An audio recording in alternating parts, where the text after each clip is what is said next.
గోవర్ధన పూజ అనేది దీపావళి తర్వాత రోజు జరుపుకునే దివ్యమైన పండుగ. ఈ పండుగను అన్నకూటోత్సవం అని కూడా అంటారు. దీని అర్థం ఆహార పర్వతం. ఈ పండుగలో ముఖ్యంగా భక్తులు గోవర్ధనగిరిని పూజిస్తారు. ఈ పండుగ ద్వాపరయుగం నుండి జరుగుతోంది. ఈ అంశమే అనగనగాలోని నేటి కథనం.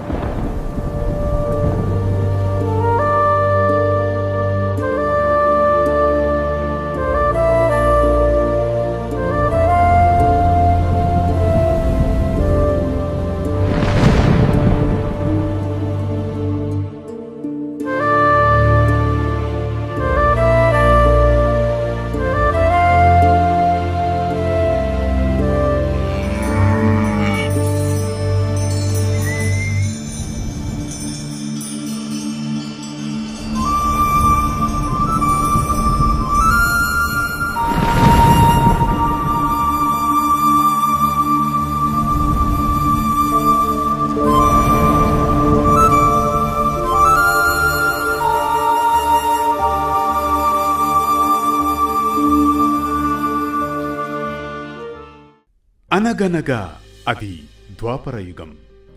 శ్రీకృష్ణ పరమాత్మ అవతరించిన కాలం.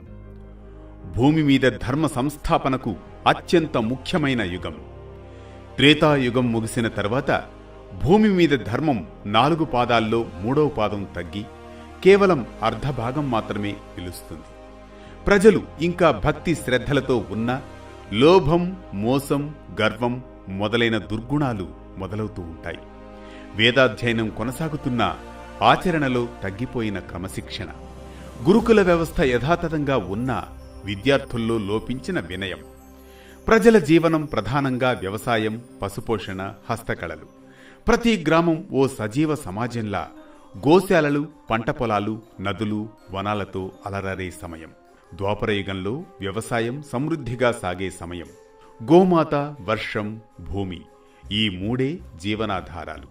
రైతులు భూమిని పవిత్రంగా భావించి భూమాతా నమః అని పూజించి పంటలు పండించేవారు.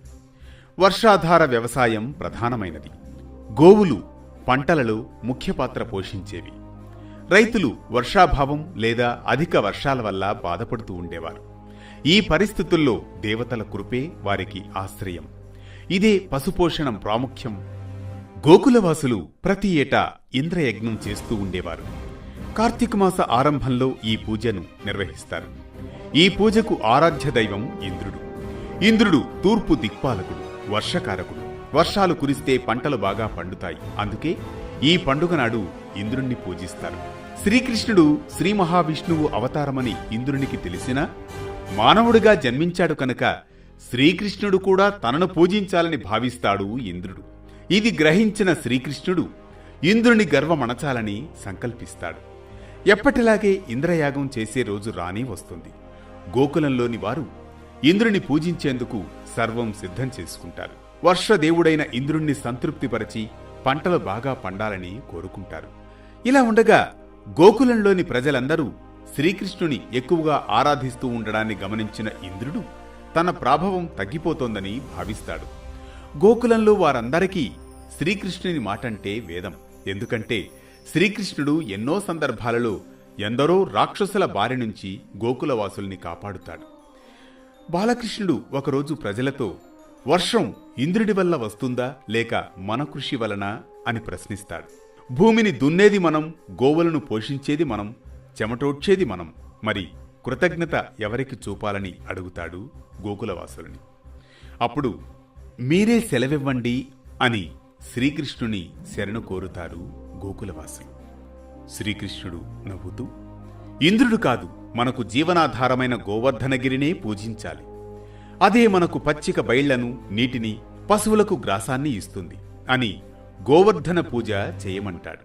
అందుచేత గోకుల ప్రజలంతా శ్రీకృష్ణుని మాటను గౌరవించి ఇంద్రుని పూజించడం మాని గోవర్ధనగిరిని పూజించడం ప్రారంభిస్తారు. ఈ సంగతి నారదుని ద్వారా తెలుసుకున్న ఇంద్రుడు కోపగిస్తాడు. గోకులం మీద రాళ్లతో కూడిన భయంకరమైన వర్షాన్ని కురిపిస్తాడు.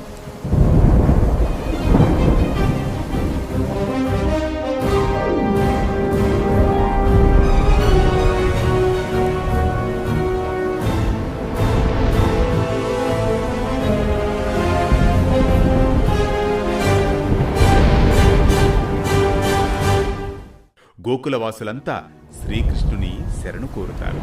ఆ ఆపద్బాంధవుడు శ్రీకృష్ణుడు వెంటనే గోవర్ధనగిరిని తన చిటికెన వేలు మీద ఎత్తి గొడుగులా పట్టి తన వారందరినీ గోవర్ధనగిరి కిందకు రమ్మంటాడు.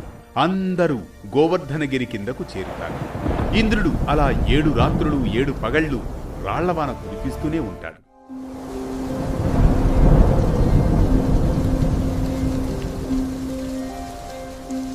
కృష్ణం వందే జగద్గురుం మాధవ త్రిభువన జనప్రియం.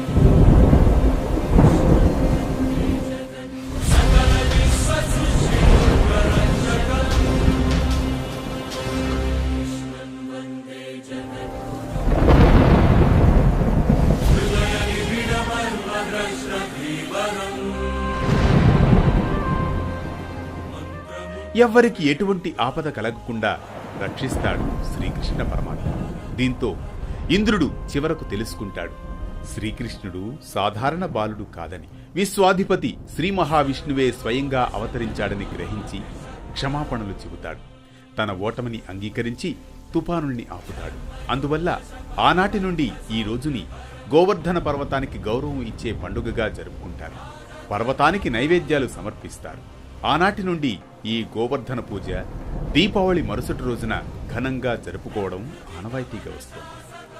ద్వాపర యుగంలోని ఆ సత్యం ఇప్పటికీ మనకు మార్గదర్శకం. ఇది కృష్ణతత్వం చూపిన మార్గం. యజ్ఞం పూజగా, పూజ ధర్మంగా మారిన వైనం గోవర్ధన పూజ ఆంతర్యం. ఈ ఘట్టం మనకిచ్చే సామాజిక సందేశం ఒక్కటే: ప్రకృతి మన తల్లి, భూమి, గోవు, వర్షం ఇవి మన దైవాలని. పూజ చేయడం, పండుగ జరుపుకోవడం అంటే కృతజ్ఞత చూపడమేనని. ప్రతినిత్యం ఓ పురాణ కథనం, సూటిగా, స్ఫూర్తిమంతంగా, సామాజిక సందేశంగా.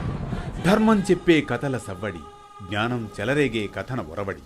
అనగనగా అంటూ మళ్లీ రేపు పలకరిస్తుంది ఆరుబయట వెన్నెల్లో జోకొట్టే కథల్లా. కొనసాగుతూనే ఉండండి వేటు న్యూస్తో.